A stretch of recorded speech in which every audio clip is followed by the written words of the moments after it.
Hello दोस्तों, स्वागत है आप सबका एक बार फिर आपके अपने चैनल में शाइनिंग ब्रेन। आज हम ज्योग्राफी का chapter number 2 Mahesh Kumar Barnwal sir के बुक से पढ़ने जा रहे हैं। चलिए स्टार्ट करते हैं। भारत का भूगर्भिक इतिहास। भूगर्भिक संरचना। किसी भी देश की भूगर्भिक संरचना जियोलॉजिकल स्ट्रक्चर के अध्ययन के द्वारा उस देश के विभिन्न भागों में मिलने वाली चट्टानों की प्रकृति एवं उसके स्वरूप की जानकारी प्राप्त होती है। तलछट के जमाव से निर्मित भूमि में परतदार या अवसादी चट्टानें पाई जाती है, जिससे उर्वरा मृदा का निर्माण होता है। उदाहरण स्वरूप गंगा के मैदान को लिया जा सकता है। इसके विपरीत प्राचीन रवेदार चट्टानों से निर्मित मिट्टी अनुपजाऊ होती है, परंतु इसमें धात्विक खनिजों की बहुलता होती है। चट्टानों का निर्माण। चट्टानों का निर्माण प्रायः दो प्रकार से होता है। एक तो आग्नेय चट्टानें, जिनका निर्माण पृथ्वी की आंतरिक शक्तियों के कारण होता है, और दूसरी वे चट्टानें जिनका निर्माण इन आग्नेय चट्टानों के रूपांतरण या अपरदन एवं निक्षेपण से होता है।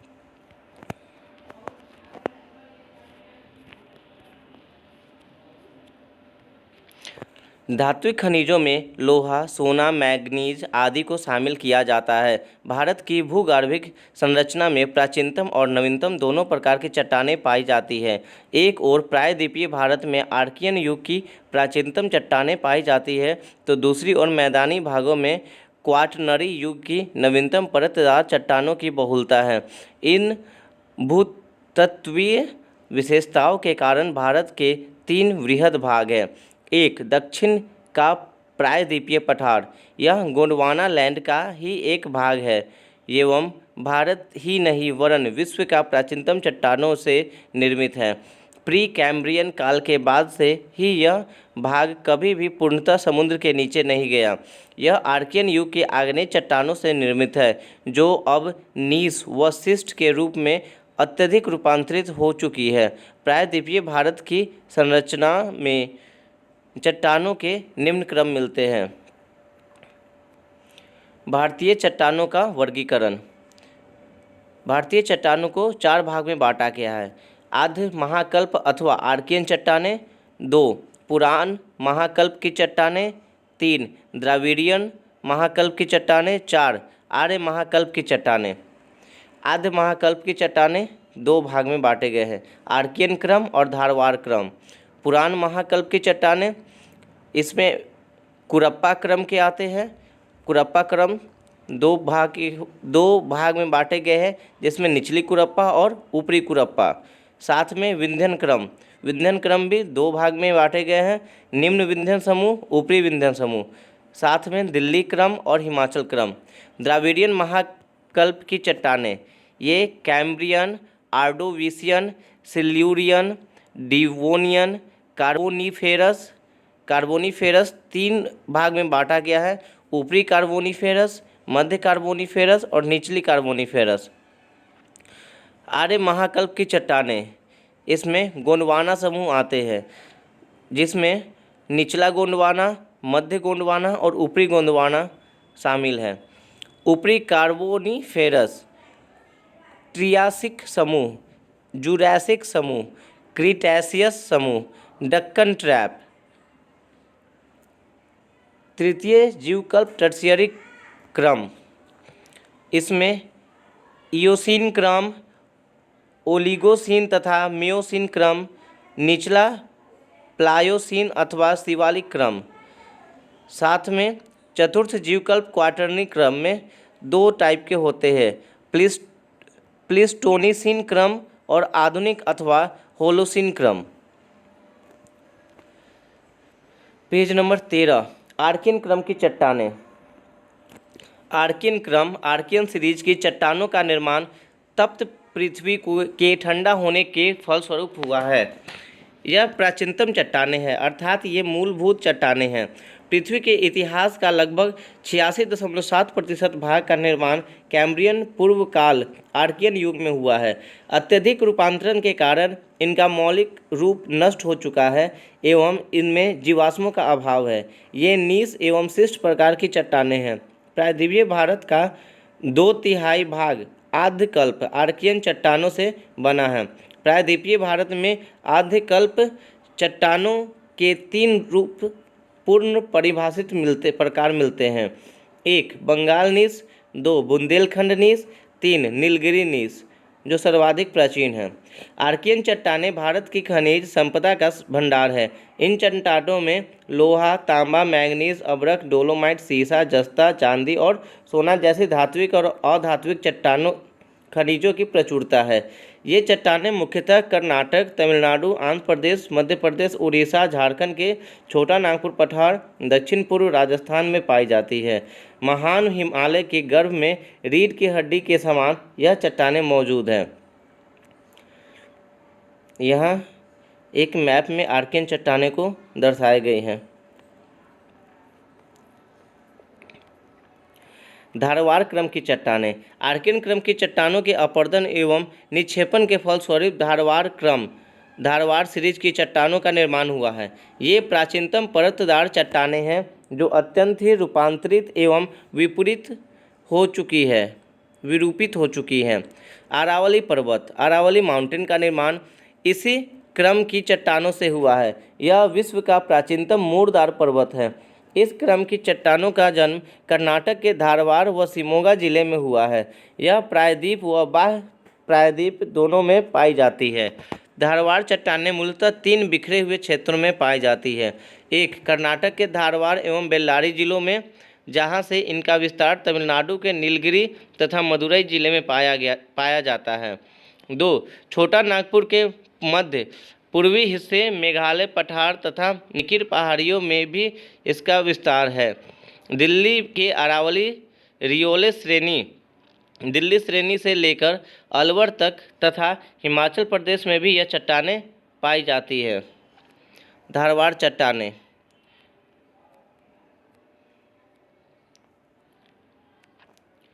भारत में धारवाड़ श्रेणी की चट्टानों का विस्तार विभिन्न क्षेत्रों में है। इन चट्टानों को अलग अलग क्षेत्रों में कुछ विशेष नामों से भी जाना जाता है, जो निम्नवत है। दक्षिणी दक्कन प्रदेश में उत्तरी कर्नाटक से कावेरी घाटी तक धारवाड़, मध्यवर्ती व पूर्वी दक्कन प्रदेशों में नागपुर व जबलपुर में सासर श्रेणी, बालाघाट व भटिंडा में चिल्ली श्रेणी, हजारीबाग में गोंडाइट श्रेणी, विशाखापट्टनम में कुदोराइट श्रेणी, गुजरात में चंपानेर श्रेणी तथा दिल्ली के निकट अरावली श्रेणियों के रूप में माना जाता है। बाह्य प्रायद्वीप भारत की धारवाड़ चट्टानें।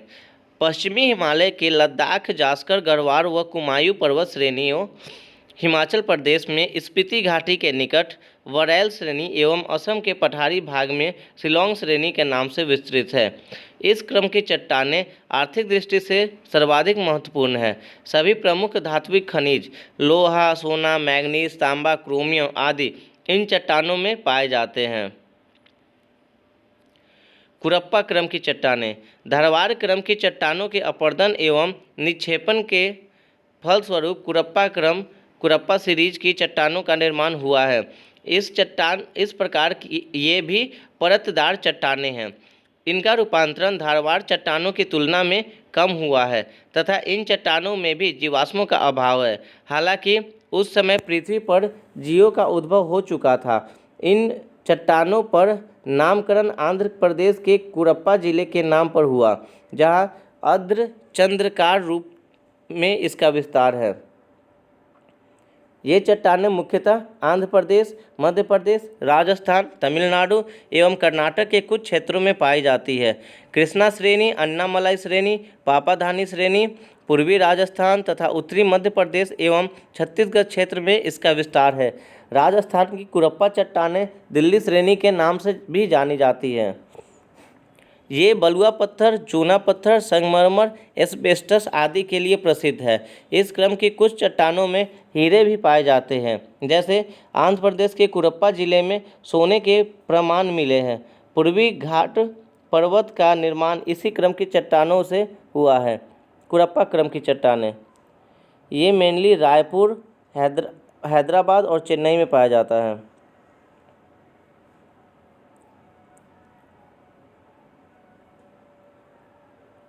गोंडवाना क्रम की चट्टानें।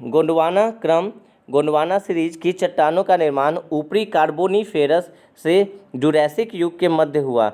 इन चट्टानों में जीओ के अवशेष प्राप्त होते हैं। इनका विस्तार दामोदर घाटी, महानदी घाटी, राजमहल, सतपुरा, महादेव पहाड़ी प्रदेशों में तथा कश्मीर, दार्जिलिंग, सिक्किम तथा असम में पाया जाता है। इस मैप में गोंडवाना चट्टानें को दिखाए गए हैं। इन चट्टानों का निर्माण घाटियों में नदियों द्वारा एकत्र होने वाले पदार्थों से हुआ था। भारत का 98% कोयला इन्हीं चट्टानों से प्राप्त होता है। इसके अतिरिक्त इसमें बालू का पत्थर, चीका मिट्टी तथा लिग्नाइट भी मिलता है।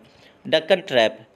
क्रीटैशियस युग के अंत में प्रायद्वीपीय भारत के पश्चिमी भाग में व्यापक ज्वालामुखी क्रियाएं हुई, जिससे बेसाल्ट लावा के प्रवाह से सीढ़ीदार भू आकृतियाँ का निर्माण हुआ।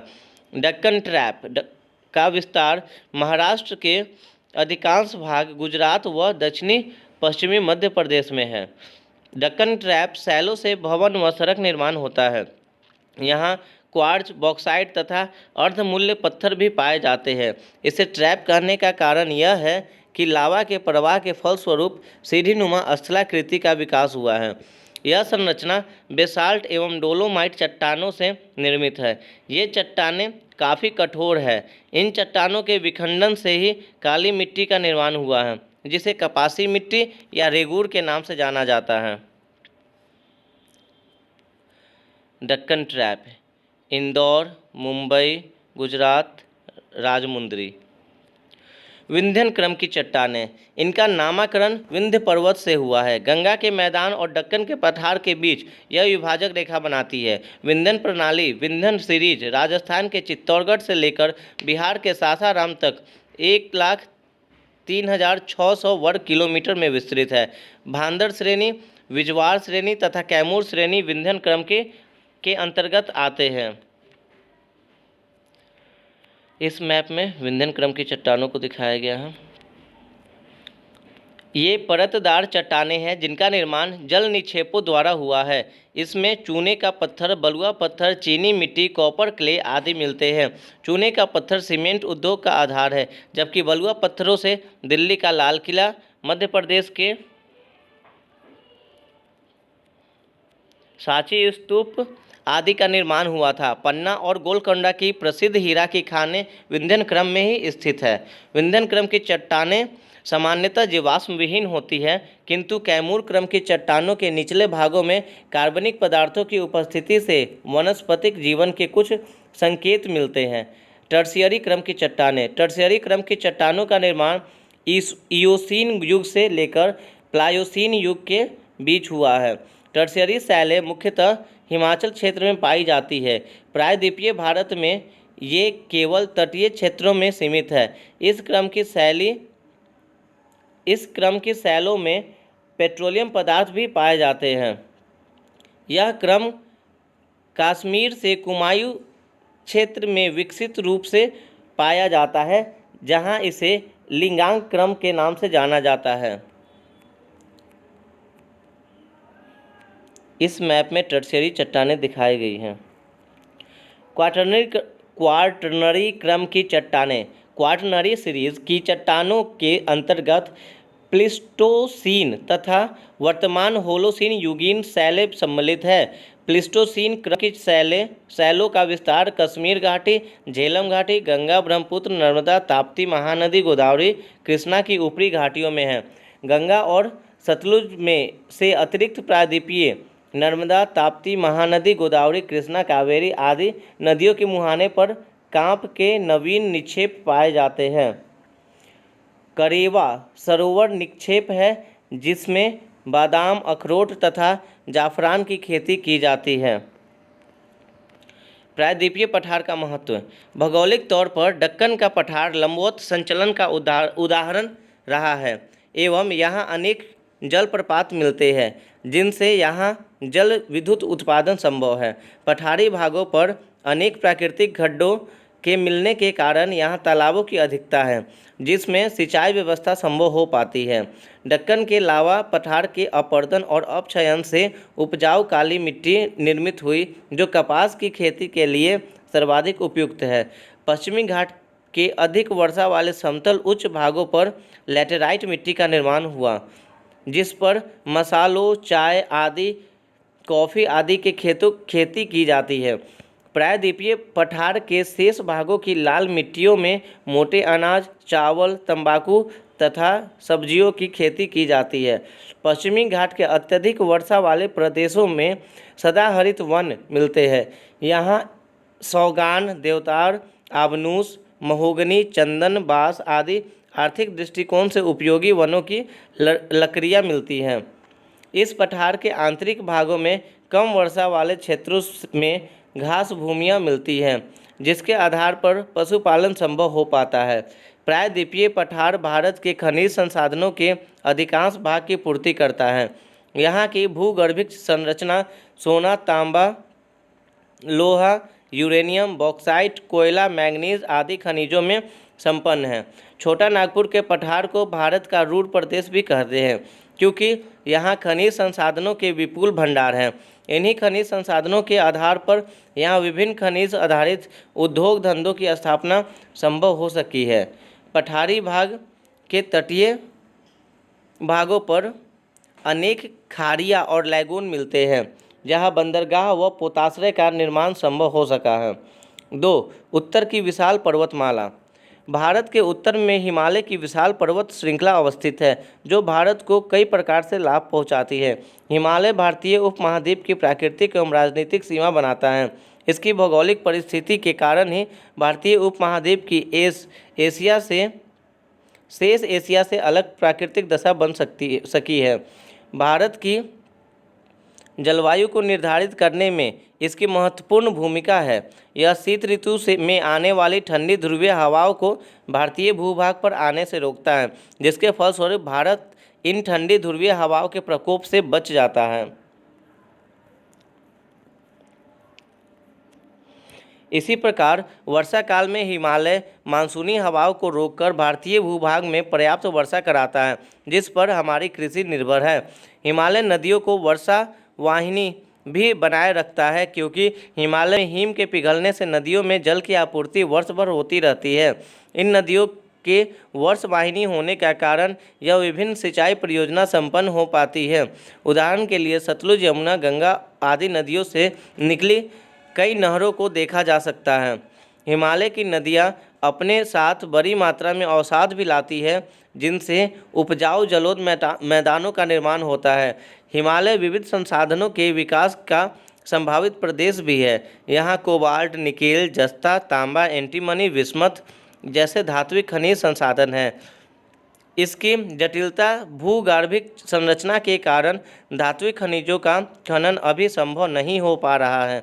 यहाँ कोयला, पेट्रोलियम और धात्विक संसाधन भी हैं। अधात्विक संसाधनों के अंतर्गत हिमालय की टर्शियरी संरचना में कोयला के विभिन्न प्रकार मिलते हैं। इनमें सबसे अच्छी गुणवत्ता वाला एंथ्रासाइट कोयला भी उपलब्ध है, जो कि कारगिल क्षेत्र के रियासियों में मिलता है। वन संसाधनों के अंतर्गत सागौन, शीशम, ओक, लॉरेल, देवदार, मैग्नेलिया, बांस आदि के वन आर्थिक दृष्टिकोण से अत्यधिक उपयोगी है। इन वन क्षेत्रों में दुर्लभ जड़ी बूटियाँ भी मिलती हैं, जिस पर हमारा आयुर्वेदिक उद्योग आधारित है। हिमालय पर्यटकों के आकर्षण का केंद्र भी है। इसका एक व्यापक सांस्कृतिक महत्व भी रहा है। हिमालय अपने दक्षिणी भाग के लोगों में समेकित संस्कृति के विकास का आधार रहा है। विविधताओं के बावजूद राजनीतिक व सांस्कृतिक एकत्व का बोध कराने में उसकी महती भूमिका रही है। 3. उत्तर भारत का विशाल मैदानी भाग। इनका निर्माण क्वाटरनरी या नियोजोइक महाकल्प के प्लीस्टोसीन एवं होलोसीन कल्प में हुआ। यह भारत की नवीनतम भूगर्भिक संरचना है। तेथिस भूसन्नति के निरंतर संकरा व छिछला होने एवं हिमालयी व प्रायद्वीपीय भारत के नदियों द्वारा लाए गए अवसादों के जमाव से यह मैदानी भाग निर्मित हुआ है। इसके पुराने जलोढ़ बांगर एवं नए जलोढ़ खादर कहलाते हैं। इस मैदानी भाग में प्राचीन वन देशों के दब जाने से कोयला और पेट्रोलियम के क्षेत्र मिलते हैं। तो दोस्तों इस प्रकार हम चैप्टर 2 को कंप्लीट कर लिए हैं। अगले क्लास में हम चैप्टर नंबर 3 को पढ़ेंगे। तब तक के लिए धन्यवाद।